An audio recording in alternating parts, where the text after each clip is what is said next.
A'udzu billahi minasyaitonir rajim. Bismillahirrahmanirrahim. Alhamdulillahirabbil alamin. Allahumma shalli wa sallim wa barik ala sayyidina Muhammad wa ala alihi washabihi ajmain. Subhanaka la ilma lana illa ma 'allamtana innaka antal alimul hakim. Wa tub alaina innaka antat tawwabur rahim. La haula wa la quwwata illa billahil aliyyil azim. La haula wa la quwwata illa billahil aliyyil azim. La haula wa la quwwata illa billahil aliyyil azim. Wa tanabul harbin wa badal abidin. Wa taraddakur radhiyallahu anhu wa jabal muslimin wa muslimat wa radhiyallahu anhu sama. Artinya mendengar maka mustahil tuli. Dalilnya firman Allah Ta'ala, wallahu sami'un alim, artinya bermula Allah Ta'ala yang amat mendengar dan amat mengetahui. Nah, jadi kalau sifat 20 ini lah, itu mulai sama basar dan kalam, itu dalil nakli lebih afdal ketimbang dalil akli. Nah, tetapi kalau mulai wujud kita baka sampai hayat itu lah, nah ini dalil akli lebih afdal ketimbang dalil nakli dalam menyampaikan kepada keyakinan. Nah, jadi sama itu dalilnya nakli inilah Quran atau hadis ini, Quran wallahu sami'un alim, artinya bermula Allah Ta'ala yang amat mendengar dan amat mengetahui. Nah, kalau dalil aklinya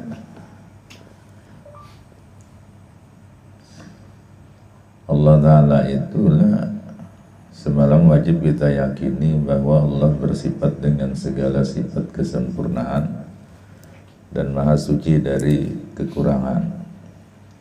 Nah, jangankan sebagai Tuhan, nah, ya, sebagai makhluk ya manusia biasa aja muntuli, ya, buta itu sudah kekurangan. Nah, jadi kita masuk akal padahal Tuhan ini tuli, ya, buta, bisu misalnya, karena untuk makhluk pun itu kurang lah, apalagi untuk seorang Tuhan.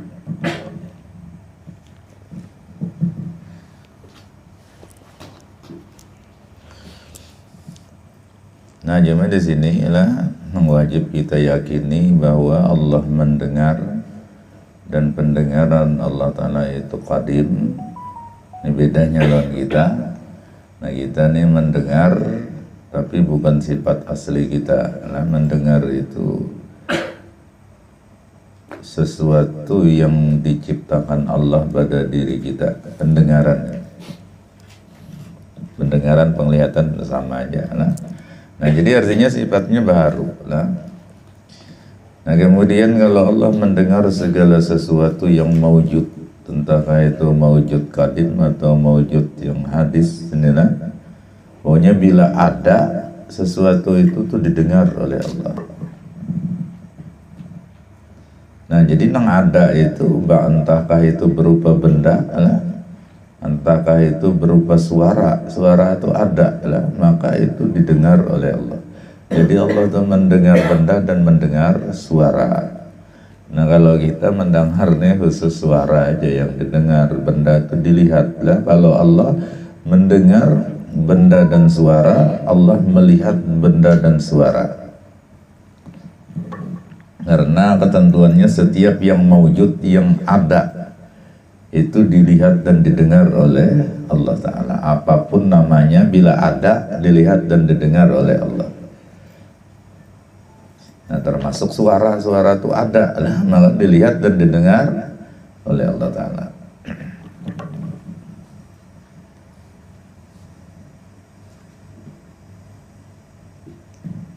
Kalau kita kan ada itu belum tentu melihat, belum tentu mendengar. Ya, angin itu ada kan, tapi kita melihat bendanya angin, cuma merasa gitu, ada angin lah. Kalau Allah setiap sesuatu yang ada pasti dilihat, didengar oleh Allah Ta'ala. Nah kemudian pendengaran dan penglihatan Allah itu tidak terbatas. Setiap sesuatu dilihat dan didengar oleh Allah. Nah kalau kita ini pendengaran penglihatan itu, yang pertama tadi pemberian, yang kedua dibatasi oleh Allah Ta'ala. Nah cuma batas itu sesungguhnya yang maslahat, yang baik bagi kita, ya memang batas itu. Kalau lebih daripada itu kemungkinan justru kada baik bagi kita.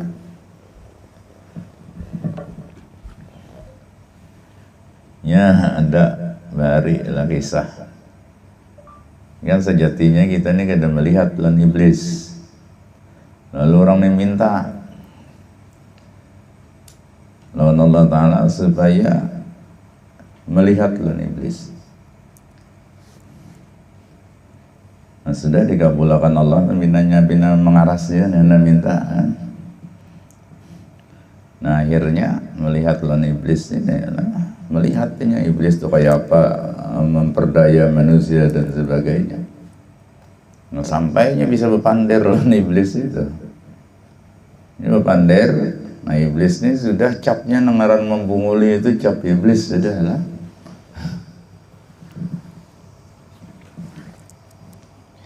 Nah jadi ujar iblis, aku tahu ikam nenek mati lawas lagi nyar mati.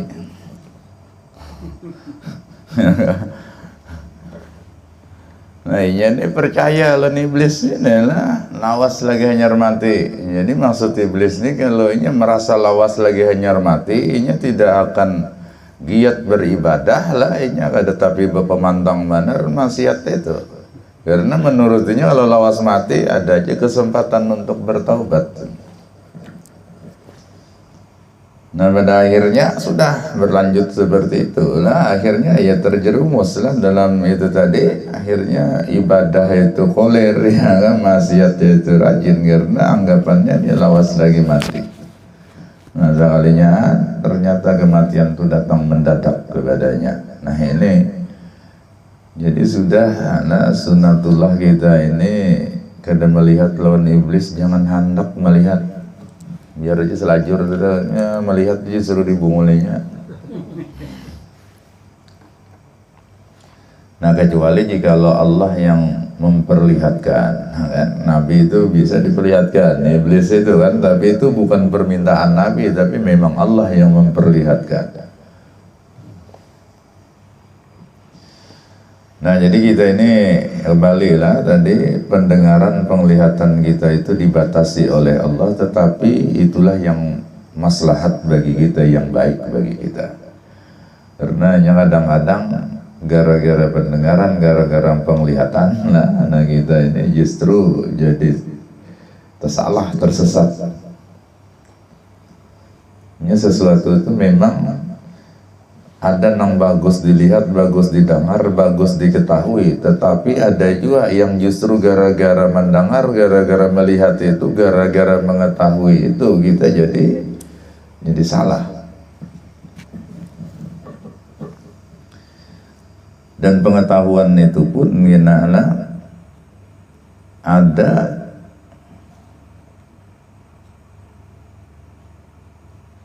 yang justru mengetahui yang kada semestinya tapi manfaat. Imam Ghazali itu berkisah, John Musyidin mencontohkan dalam kitab Ihya. Jadi ada orang kawin adalah cuma ada mau dapat anak, awas sebenarnya ini ada anakan. Lalu ada tabib itu dokter lah inilah, cuma ini keahliannya bukan di bidang itu aja, tapi orangnya alim juga, alim dalam ilmu agama itu. Jadi ini melihatlah bahwa penyebab perempuan ini tidak bisa hamil itu karena terlalu lama awaknya, sehingga rahimnya itu tertutup lemak. Tapi ini tidak memberitahu itu lawan bebinian ini. Ini tahu sudah sebabnya itu. Cuma ujarnya, ini siasatnya dokter ini, nikah ini sebulannya lagi bisa mati. Nyambat binian tadi. Oh binian ini mendengar sebulan lagi nak mati lah, pada karuan makan ya. Aur beribadah aja sibuk pada karuan makan, lalu berkurus sawaknya. Masa sebulan gak ada mati-mati oleh periksa petihanan. Nah penyebabnya itu tadi. Nah jadi kadang-kadang menyampaikan informasi yang tidak benar tapi tujuannya untuk kebenaran adalah itu bisa manfaat bagi orang lain. Nah jadi cuma tidak semua yang didengar, yang dilihat, yang diketahui itu manfaat lah, itu bisa justru jadi mudarat. Nah maka itulah hikmahnya kenapa Allah membatasi pendengaran, penglihatan kita. Kalau Allah itu dia pemberi manfaat, tidak kena mudarat lah Allah Ta'ala itu. Nah maka penglihatan, pendengaran Allah tidak terbatas.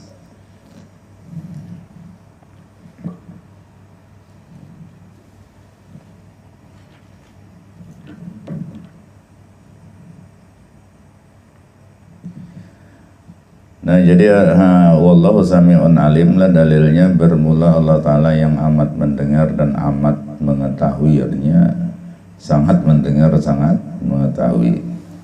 Dan inilah antiknya, yaitu tadi lah, benda itu didengar oleh Allah, bukan cuma suara yang didengar Allah tapi benda, bukan suara benda. Kalau suara benda ya suara ngarannya ini memang bendanya. Inilah diantara perbedaan pendengaran Allah lawan pendengaran kita. Kalau kita benda itu cuma dilihat itu lah, dengar itu suara, lah kecuali bendanya bersuara. Nah ini suara ngarannya.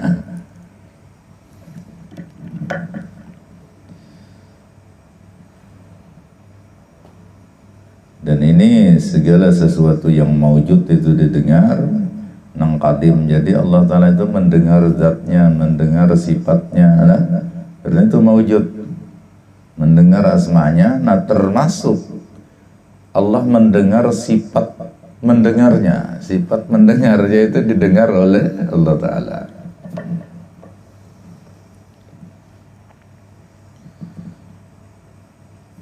Dan pendengaran Allah Ta'ala ini cuma satu.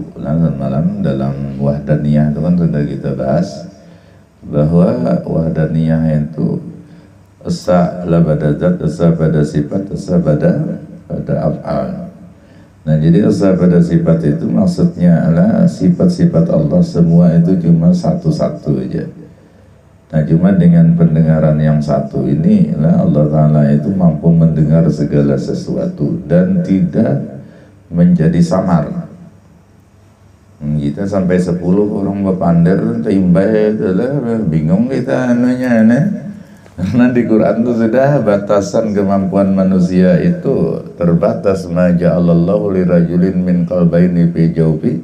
Allah tidak pernah menjadikan bagi satu orang itu dua hati dalam rongga dadanya. Itulah maksudnya apa? Karena manusia itu untuk kesempurnaan fokus perhatiannya itu cuma satu. Bila sudah dua itu sudah apa?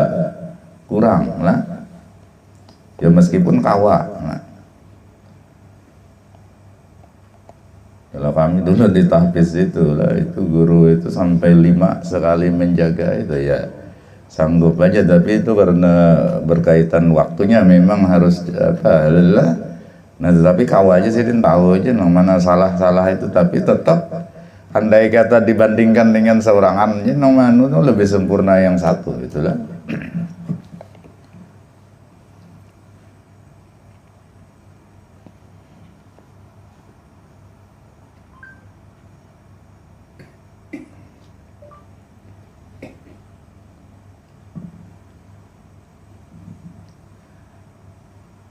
Nah maka patut bagi mukmin mu'taqid bahwa ia takut berkata yang haram, sebab karena Tuhannya amat mendengar akan segala perkataannya adanya.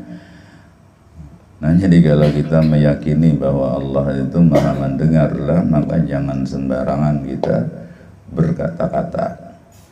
Jadi kata-kata terutama yang haram itu jangan, bahkan andai kata tidak haram tapi sia-sia itu pun usahakan untuk ditinggalkan. Karena ujar Nabi SAW, man kana yu'minu billahi wal yawmil akhir falyaqul khairan aw liyasmut. Siapa yang beriman kepada Allah dan hari akhir, nah ini pengamalan iman itulah, maka hendaklah dia berkata yang baik.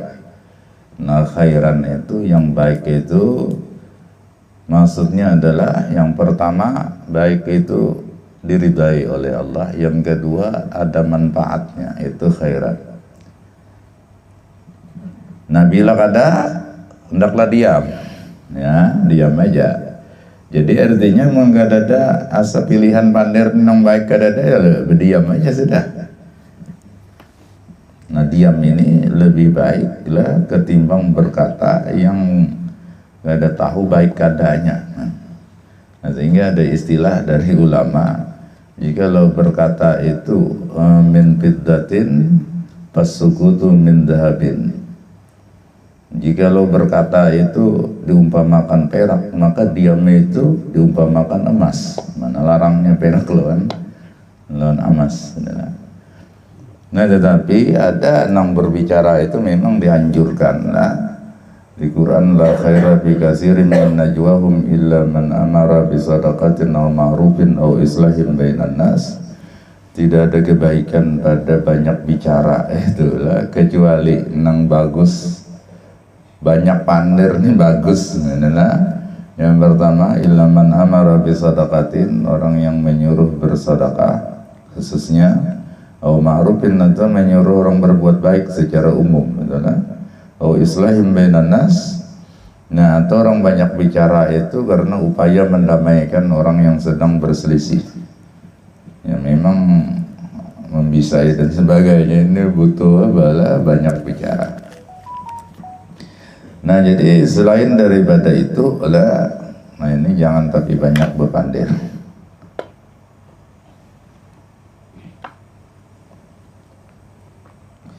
Nah apalagi bepandir nang haram itu banyak lah, ada dusta itu haram, ya.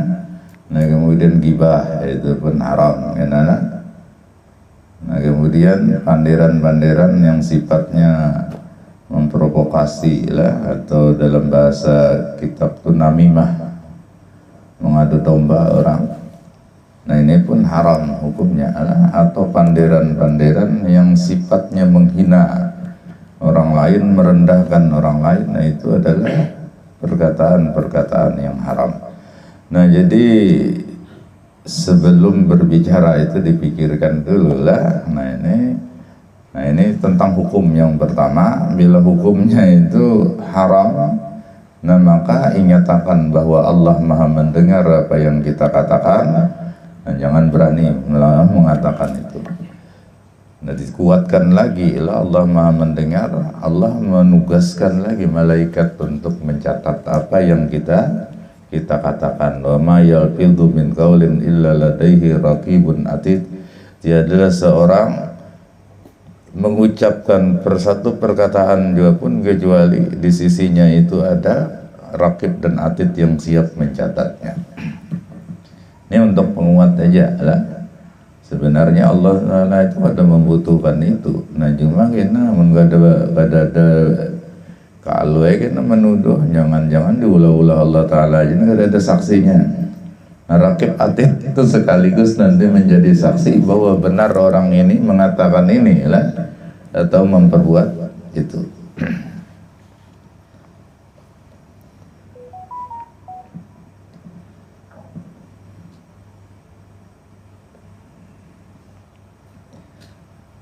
Nah ini banyak itu dari dusta. Dusta ini salah satu perkataan yang sangat dibenci oleh Nabi kita Muhammad sallallahu alaihi wasallam. Nah, sampai Nabi itu bila tahu ada orang berdusta, maka Nabi dalam riwayat itu kada mengherani, kada ditagur Nabi berapa hari sampai Nabi tahu dia taubat dari dustanya itu. Nah ini guru sekumpul bari apa yang dilakukan Nabi itu, guru Saman mulia itu yang pokoknya bila ada murid Sidin atau orang yang patuh lan Sidin ketahuan Sidin berdusta, itu kada diherani Sidin tuh bang, sampai Sidin tahu bahwa orangnya bertaubat dari dustanya. Ini saking jahatnya dusta ini.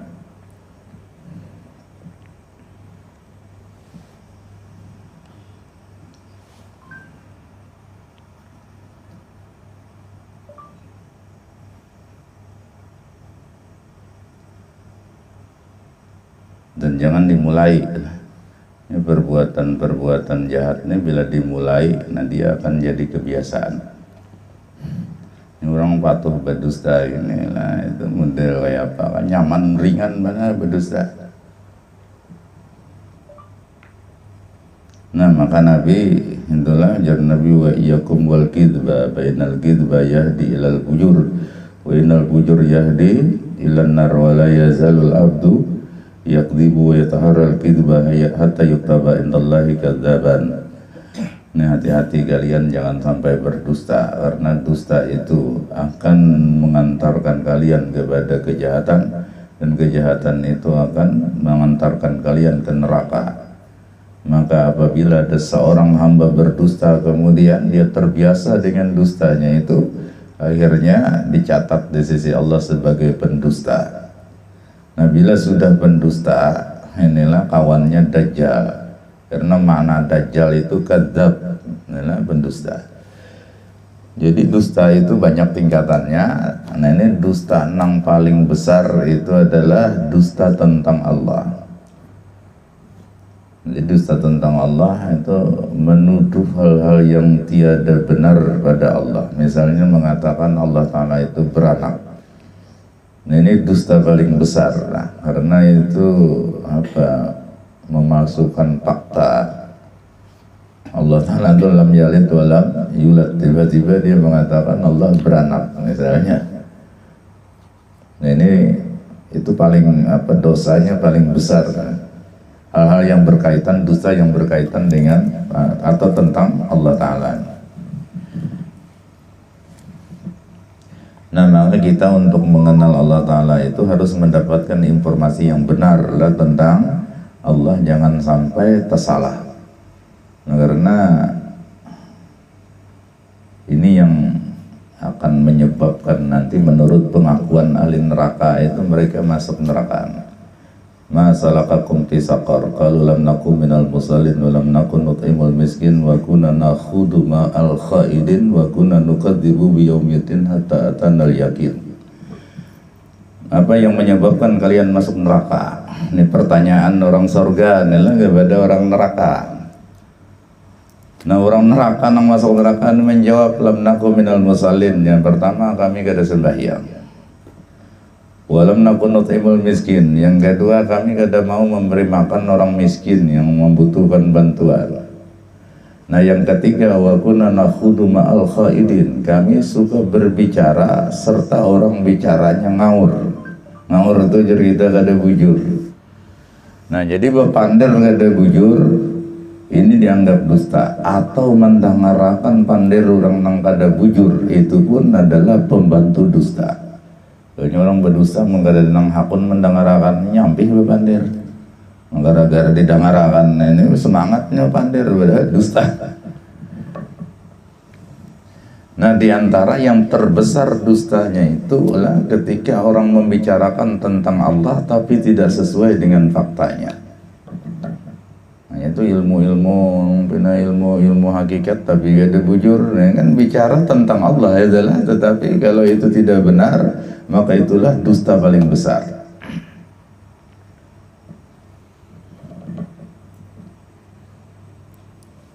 Nah, atau nomor 2 dusta tentang Nabi. Nah, makanya ujar Nabi, man kadzaba alayya falyatabawwa maq'adahu minan nar.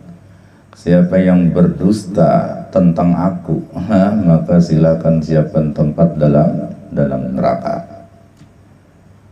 Nah, kalau orang mendustakan Nabi, dia tidak beriman, nah dia kafir, menjadi kafir. Andai kata orang beriman tapi mendustakan Nabi, maka dia menjadi murtad. Tapi kalau orang berdusta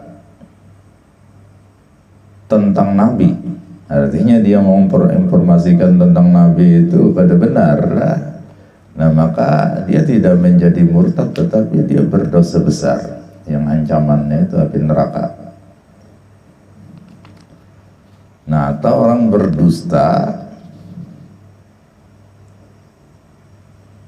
mengatasnamakan Nabi, yang memalsukan hadis itu kan berdusta. Padahal kan Nabi bersabda, padahal ada ulahaninya aja lah. Nah, itu kan man kadzaba alayya ngaran. Ya, bila mendustakan tuh man kadzabani, siapa mendustakan aku, itu bahasanya. Tapi man kadzaba alayya, nah siapa yang berdusta atas nama aku atau berdusta tentang aku, itu sudah diancam masuk neraka. Nah, apalagi mendustakan Nabi. Mendustakan Nabi ini ada percaya loh Nabi.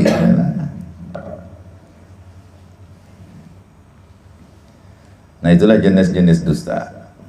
Dan ada lagi lah, apabila nah ini ada raja kiriman di WA grup itulah informasi ini, maka diancamnya sebarkan bila kada. Nah, kenapa jangannya itulah.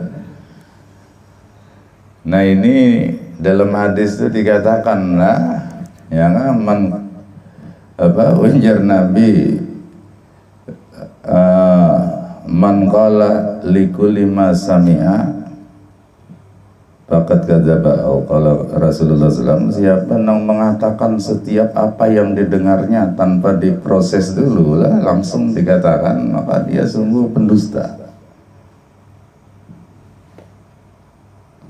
Atau ada riwayat kafabil mar'i kidzban ayyakula likulli ma sami'a. Cukup seorang itu dikatakan pendusta jikalau dia mengatakan semua yang didengarnya langsung disampaikan ke lain lagi, itu pendusta. Nah, jadi maksudnya itu apa? Kalau kita mendengar itu jadi teliti dulu bujur katanya itu. Nah, bila memang terbukti ini benar, ya silahkan sampaikan ke lain lah. Tapi itu belum tahu lagi atau nyata dusta, jangan disampaikan dulu lah. Cuma ancamannya itu menakutkan. Ya, kenapa? Gimana kuliahnya itu lah?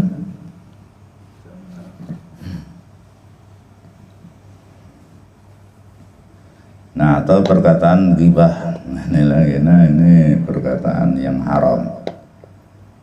Nah, ghibah ini pun kadang-kadang kita ada perasaan. Nah, ghibah itu mengatakan kekurangan orang lain yang andai kata ia mendengar itu ya tidak senang lah, baik dalam urusan agamanya, urusan dunianya lah, badannya, pakaiannya, tempat tinggalnya. Jadi jangan pernah kita mengatakan melihat rumah orang, wah bagus selalu aja potongan rumahnya ini, itu ghibah sudah lah. Mengampun rumah mendengar sariknya ghibah. Nah, atau kita sering lah, jar ulama termasuk ghibah ketika kita membandingkan antara dua orang. Nah, misalnya nih lah ada si A, ada si B, urusan apanya aja Ujar kita ta'alim si A daripada si B, berarti kita telah menggibah si B sudah. Atau misalnya tabungan si A daripada si B, berarti kita menggibah si B. Rancak itu model membandingkan orang itu. Kalau di dalam hati ya silakan, nah, tapi kalau diucapkan, ini kita sudah menggibah orang tersebut.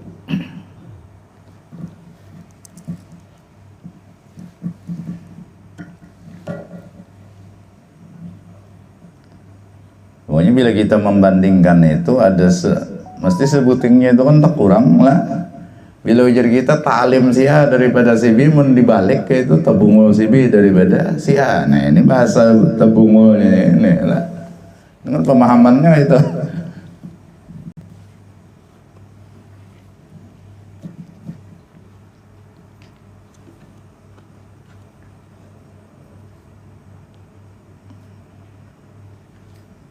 Orang gibah itu kan sama seperti memakan bangkai. Wala yaghdab ba'dukum ba'da yuhibbu ahadukum ayyakula lahma akhihi maitan fakarihtumu. Nah kemudian ada lagi tadi namimah. Namimah itu ada domba lah, lewat kata-kata, lewat tulisan, itu ada domba itu tidak boleh lah. Bahkan ancamannya keras dari Nabi SAW. Nabi la yadkhulul jannata qattatun, tidak akan masuk surga qatatun namam. Nah, tafsirnya orang yang suka ada domba, itu istilahnya ada domba, bukan kambing nang diadunya. Ini maksudnya adalah ya madu manusia. Nah jadi madu manusia itu nah termasuk kita misalnya lah memberikan teguran kepada si A,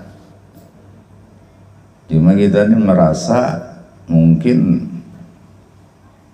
kita menegur ini bisa ada di aslinya, lalu kita membawa nama orang, nah ikamnya misalnya salah, ujar si Anu, ini kita sudah mengaduinya ini lawan, meskipun itu benar lah ujar si Anu itu kita sampaikan kira-kira ini sarik. Nah berarti kita sudah dianggap mengaduinya lawan si Anu yang kita sambat tadi. Jadi jangan pernah seperti itu menyampaikannya lah.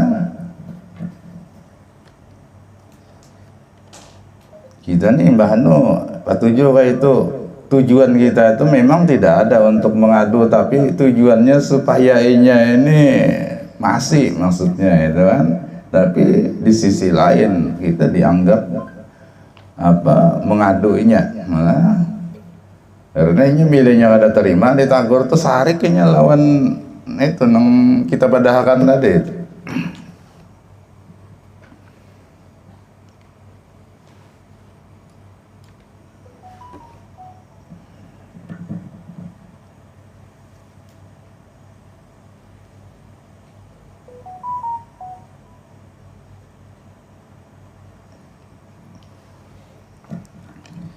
Nah jadi alasan semua itu lah kenapa kita jangan mengatakan hal-hal yang haram atau bahkan yang tadi yang sia-sia pun usahakan janganlah, karena ujar Nabi min husni islamil mar'i tarkuhu ma la ya'ni, di antara tanda bagusnya Islam seseorang itu dia mesti meninggalkan perbuatan maupun perkataan yang tiada manfaat.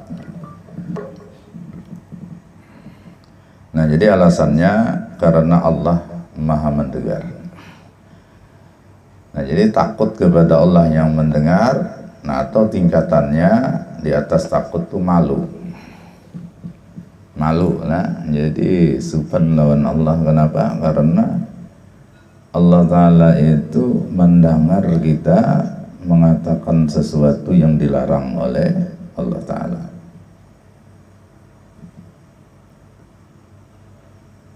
Nah makanya jar Nabi itu kan pernah mengimbau kepada sahabat-sahabatnya, istahyu minallahi haqqal haya. Wahai sahabatku, malulah kalian kepada Allah dengan sebenar-benar malu.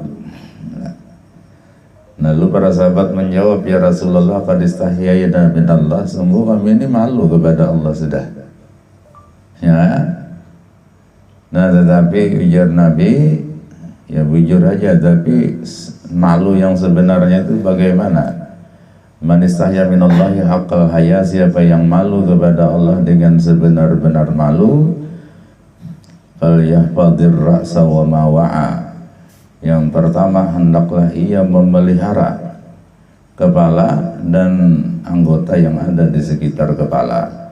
Nah, maksudnya di sekitar kepala itu kan otak, lah jaga jangan memikirkan hal-hal yang gak ada baik. Nah, kemudian di kepala itu ada mata, ya kan, ada telinga, ada lidah. Nah, itu semua harus dijaga. Ini tandanya orang malu kepada Allah Ta'ala. Nah, yang kedua, wal yahfadil batna wa ma wa'a. Hendaklah ia pelihara perutnya dan isi perut serta apa yang ada di sekitar perut. Nah, jadi jaga perut itu jangan sampai kemasukan makanan, minuman yang haram atau syubhat lah. Nah, ada di sekitar perut itu ke bawah sedikit ya burung. Nah, ini jaga juga. Jangan sampai salah rujuk.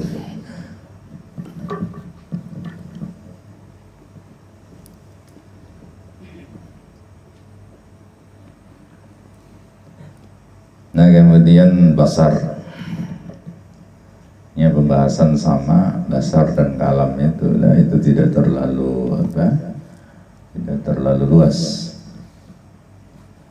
Nah, kemudian basar artinya melihat, maka mustahil buta. Nah, cuma Allah mendengar melihat itu bukan dengan alat, lagi diantara perbedaannya lawan kita. Nah, Allah tidak punya telinga tapi mendengar dengan sifat sama yang ada pada zat Allah Ta'ala.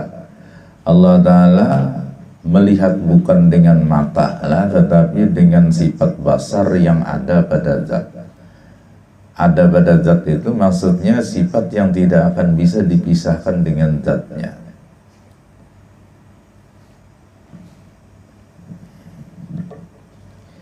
Nah, maka definisi sekali lagi lah sifat ma'ani, artinya mulai kudrat, iradat, ilmu, hayat sama basar dan kalamnya itulah itu sifat ma'ani. Definisi sifat ma'ani itu kullu sifatin mawjudatin qaimatin bidzat. Itu setiap sifat yang mawjudah itu maknanya law kusyifa annal hijab la ra'ainaha. Jikalau seandainya dibukakan hijab bagi kita, kita akan melihat sifat 67 ini. Nah, memang ada kalau dilihat. Qaimatin, nah sifat 67 ini kaimah itu berdiri pada zat, maksudnya dia berada pada zat dan tidak bisa dipisahkan dengan zat itu sendiri. Nah, jadi kudrat Allah itu tidak akan selamanya tidak akan terpisah dari zat Allah. Iradatnya pun, ilmunya, hayatnya sama basar dan kalam itu pun tidak akan bisa terpisah. Nah, kalau kita inilah itu kadang-kadang bisa hilang itu. Ya kan, ilmu itu bisa ada ingat lagi. Nah, ampihnya jadi ilmu.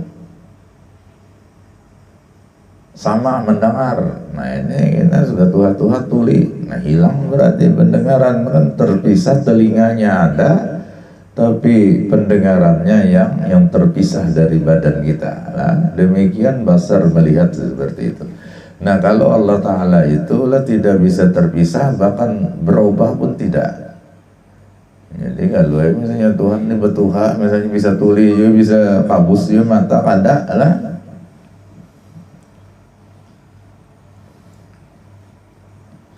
Nah, kalau kita waman nu'ammirhu nunakkishu fil khalqi lah. Jadi siapa yang kami beri umur panjang kata Allah Ta'ala, maka kami balikkan keadaannya. Nah, jadi si manusia itulah nang kaya model bulan. Bulan itu kan halus, sabit itu halus, beganal sampai puncaknya malam ke-15.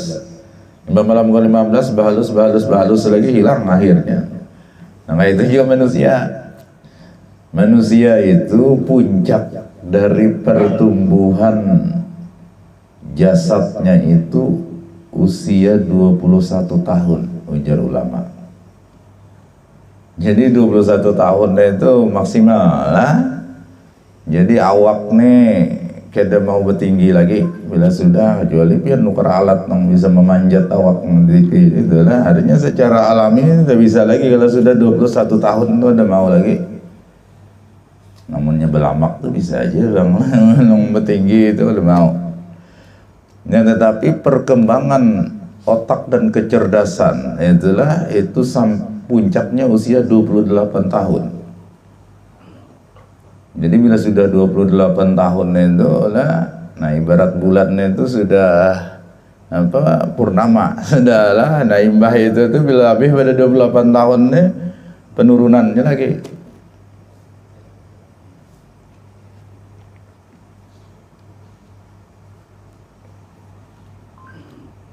Nanya ini jangan bingung lah, bahari apa sepahapalannya, hafal nah bahwa ini pembabal ya memang seperti itu lah. Sudah sunatullah.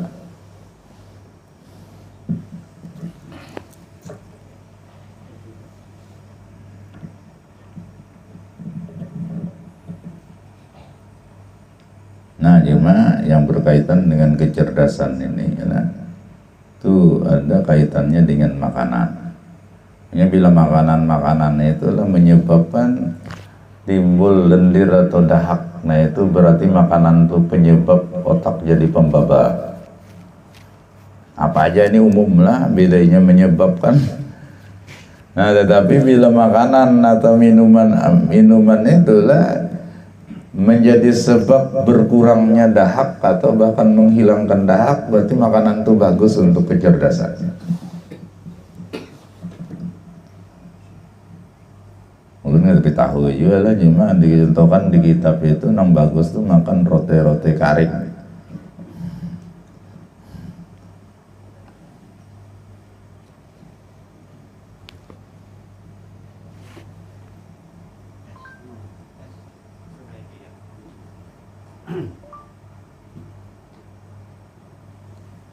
Nah kemudian yang kedua yang dimakan itu bagus sebagai cerdas ini adalah tapaul.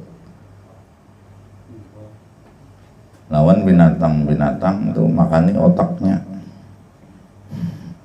Ada baul mudahan cerdas, banyak otak cerdas.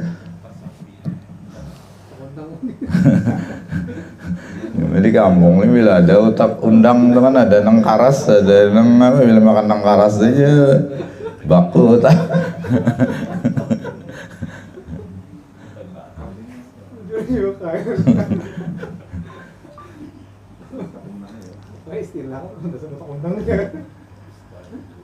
Nah jadi tapaul itulah ya sebenarnya sunnah Nabi. Jadi Nabi itu memang tapaul, cuma kadang-kadang beda tapaul itu benda yang kita tapauli, karena di zaman Nabi memang tidak ada benda itu.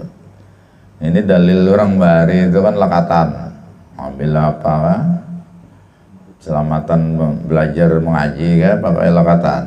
Lakatannya itu lengket. Nah ini tapaulnya kayak lakatannya mudahan berikit tingkatan. Nah kemudian ada cucur. Nah, cucur itu mencucur lancar, hubungannya cucur dan lancarnya janggal juga sedikit inilah.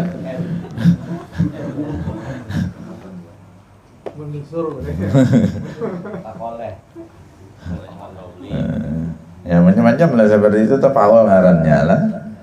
Nah cuma kalau di zaman Nabi itu tapaul itu lah, misalnya kalau hendak tulak kemana-mana kah, nah bila sebelum berangkat itu rancak mendengar orang berucap selamat, nah itu mudahan selamat, itu artinya. Itu tapaul ngarannya. Nah tatayur itu nang ada boleh lah, tatayur itu. Nah pengarannya ini mengambil alamat dari sesuatu burung di zaman Nabi itu ya. Bila orang hendak berangkat kemana kan, terabang akannya burung, bilanya terabang empat ke kanan, nah berarti baik. Dia bilang empat ke kiri, lebih baik jadinya tulak. Nah ini tidak boleh lah seperti itu.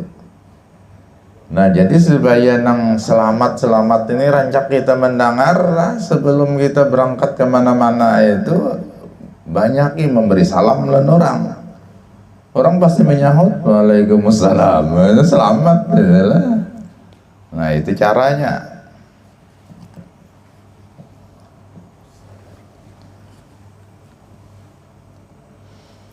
Nah, jadi basar artinya melihat, maka mustahil buta. Dalilnya firman Allah Ta'ala, wallahu basirum bima ta'malun, artinya bermula Allah Ta'ala yang amat melihat dengan barang yang dibuat oleh kamu.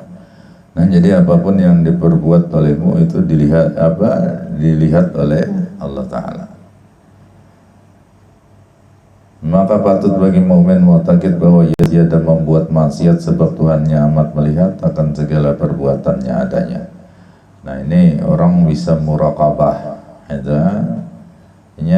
musyahadah, tapi musyahadah itu tidak akan bisa kalau sebelumnya kada menjalankan muraqabah.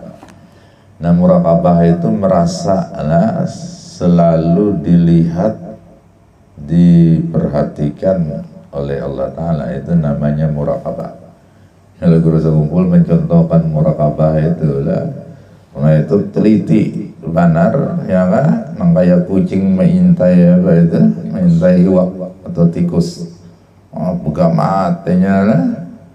Nah, itu muraqabah, artinya fokus perhatiannya kepada sesuatu. Sesuatu itu yang dimaksud adalah Allah Ta'ala yang ingin merasa selalu memperhatikan.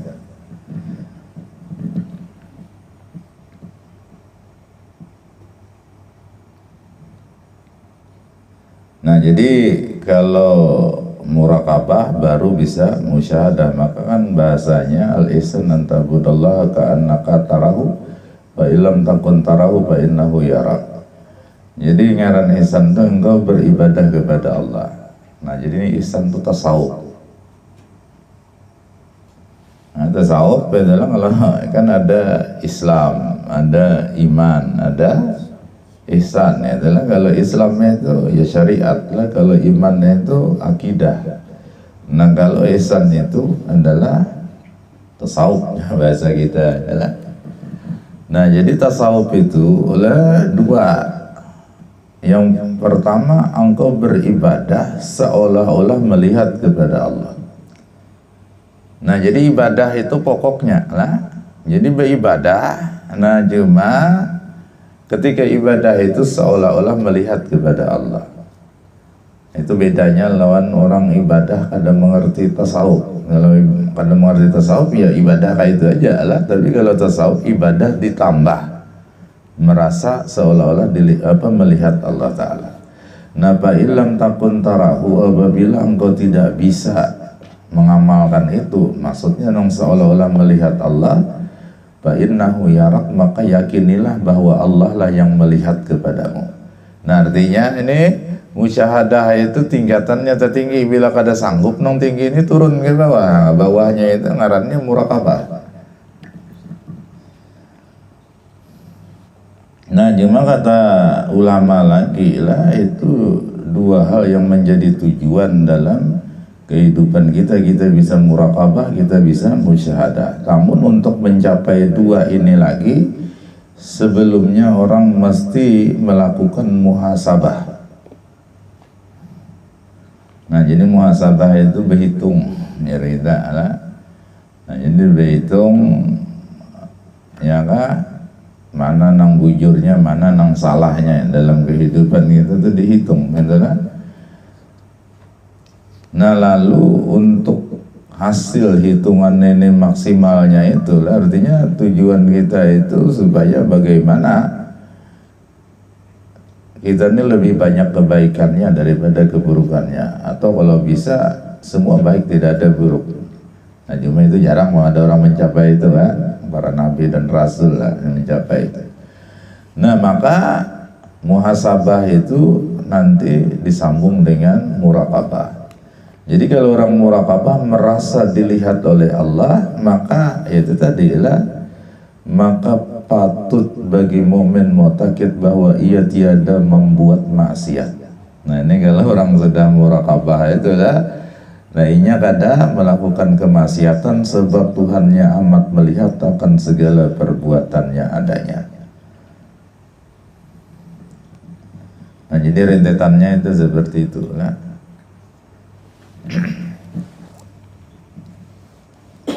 Nah, maksiat ini ada maksiat yang zahir dan maksiat yang batin.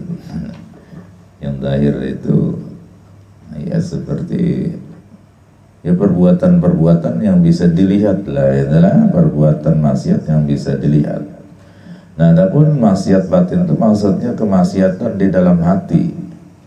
Nah, ini meskipun kadang-kadang orang lain tidak bisa melihat itu lah, atau bahkan mengampun diri pun kadang menyadari adanya itu, tetapi bahayanya jauh lebih besar ketimbang kemaksiatan yang zahir. Ya sama aja kalau ketaatan yang zahir lawan yang batin itu jauh perbedaannya lah. Ulama mengatakan li'anna dzarratan min a'malil qulub khairun min amsalil jibal min a'malil jawari. Satu zarah-zarah itu seperti debu lah ganalnya, tapi amal hati itu lebih baik ketimbang amal di luar ini nang kaya tumpukan gunung-gunung yang ada di dunia ini. Nah, tetapi sebaliknya adalah kemaksiatan yang zahir dan kemaksiatan yang batin pun perbandingannya sama aja seperti itu lah. Jadi kalau kemaksiatan yang zahir itu memang banyak tergolong dosa-dosa besar, kan, seperti misalnya membunuh, seperti misalnya berzina, seperti makan riba, itu dosa-dosa besar. Tetapi nang di hati itu lebih banyak lagi yang masuk golongan dosa-dosa besar. Nah, ini misalnya di hati itu ada sombong. Nah, itu dosa besar. Nah, bahkan ancamannya jar Nabi la yadkhulul jannata man kana fi qalbi miskalu habbatin min khardalin min kibrin. Tidak akan masuk surga orang yang di dalam hatinya meskipun sebesar biji sawi aja daripada sifat sombong. Nah, ini ancamannya sudah pada masuk surga. Nah, lalu bagaimana yang namanya sombong itu apa? Sombong itu jar Nabi radul haqqul gamtun nas. Nah, dia menolak kebenaran yang disampaikan orang kepadanya. Nah, jadi semua orang-orang kafir yang tidak menerima dakwah itu hukumnya sombong. Nah, sehingga ya mereka tidak masuk surga. Nah, atau orangnya beriman lah, tetapi disampaikan kebenaran kepadanya dia tidak terima, alasan apapun itu lah, nah maka dia sudah dianggap sombong. Nah, kenapa biasa orang kadang menerima itu wagam tunas? Karena dia menganggap ya orang lain itu lebih hina daripadanya. Nah, terutama yang menyampaikan kebenarannya. Nah, bilanya menolak itu gara-gara gengsi. Gengsi ini perasaannya ini taharat pada orang yang menyampaikan, itulah kesombongan. Nah, jadi intinya kalau itu lah, sombong itu jar ulama merasa terbaik pada orang. Habis sudah kisahnya. Bila merasa terbaik pada orang, nah ini sombong. Nah, sehingga dikatakan man dzanna annahu khairun min fir'aun bahwa mutakabbir. Siapa yang mengira bahwa dirinya lebih baik dari Firaun sekalipun, maka dia sudah termasuk golongan orang yang sombong yang diancam gak masuk surga. Nah, lalu dalam prakteknya itu bagaimana lah Syekh Abdul Qadir Al-Jilani itu dalam praktek kehidupannya. Nah, ketika beliau melihat orang yang alim, maka beliau mengatakan orang itu lebih baik daripada aku. Kenapa? Karena ia melakukan sesuatu itu selalu berdasarkan ilmu. Nah, ketika beliau melihat orang yang jahil itu yang ada ilmu lah, adalah orang awam, maka beliau mengatakan orang itu lebih baik daripada aku dalam hati. Nah, alasannya kenapa? Orang ini berbuat maksiat dasarnya kada tahu. Adapun aku berbuat maksiat tahu benar itu kemaksiatan. Nah, orang yang melakukan kesalahan padahal tahu aja itu lebih parah ketimbang nang ada tahu. Nah, ketika Sidin melihat orang yang tetua pada Sidin, nah maka Sidin mengatakan orang itu lebih baik daripada aku. Alasannya hanya Tuhan itu berarti ibadahnya banyak pada aku. Nah, ketika Sidin melihat orang yang tanum pada Sidin, nah Sidin mengatakan orang itu lebih baik daripada aku. Kenapa? Alasannya kemaksiatannya lebih sedikit ketimbang aku. Nah, itu caranya lah. Pokoknya jangan ada berikan kesempatan kepada hati kita ini untuk merasa diri kita lebih baik dari orang lain. Nah, ini butuh perjuangan panjang ini lah. Ya kadang-kadang ya itu tadi seminggu ingat aja itu bahasa seminggu itu terbulik lagi lah.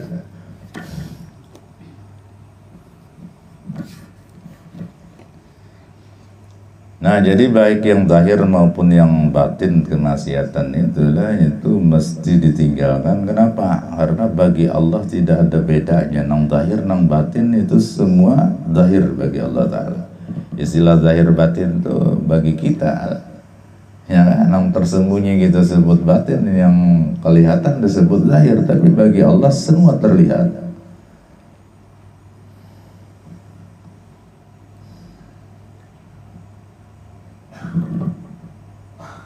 Nah maka Allah Ta'ala itu ya'lamu ma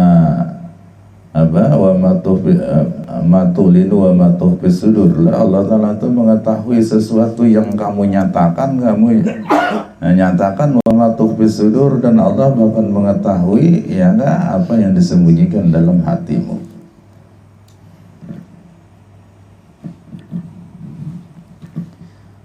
Nah inilah akhlak ngarannya lah. Jadi akhlak itu timbul dari keyakinan. Kita meyakini Allah Maha mendengar, Allah Maha melihat. Nah muncullah akhlak yang kalau Allah mendengar ya kita jangan mengucapkan kalimat-kalimat yang tiada disenangi oleh Allah Ta'ala. Nah kalau kita meyakini Allah Maha melihat lah, jangan melakukan perbuatan maksiat. Nah kemudian berikutnya kita kalam itu jadi mudah-mudahan ada berkat manfaatnya Al-Fatihah. Alhamdulillah minasyaitonir rajim. Bismillahirrahmanirrahim. Alhamdulillahirabbil alamin arrahmanirrahim maliki yaumiddin. Iyyaka na'budu wa iyyaka nasta'in. Ihdinas siratal mustaqim siratal ladzina an'amta 'alaihim ghairil maghdubi 'alaihim waladdallin. Amin. Bismillahirrahmanirrahim. Alhamdulillahirabbil alamin. Allahumma shalli wa sallim wa barik ala sayyidina Muhammad wa ala alihi washabihi ajmain. Allahumma anfa'na bima 'allamtana wa 'allimna ma yanfa'una wa zidna ilman wa yaqinan. Walhamdulillahi ala kulli hal wa na'udzu billahi min halalin nar wa hadina bi huda waj'alna mimman yusari'u bi ridaka wa la tuwallina waliyan siwa wa la taj'alna mimman khalaqa amraka wa 'asaka wa hasbunallahu ni'mal wakil wa la hawla wa la quwwata illa billahi al-'aliyyil 'azim. Allahumma arzuqna al-ikhlas bi talabil ilmi wa bi nashrihi wa bi jami'it ta'at. Rabbana atina fid dunya hasanah wa fil akhirati hasanah wa qina adzaban nar. Rabbana taqabbal minna innaka antas samiul alim wa tub alaina innaka antat tawwabur rahim. Wa sallallahu ala sayyidina Muhammad wa alihi wasallam. Alhamdulillahi rabbil alamin.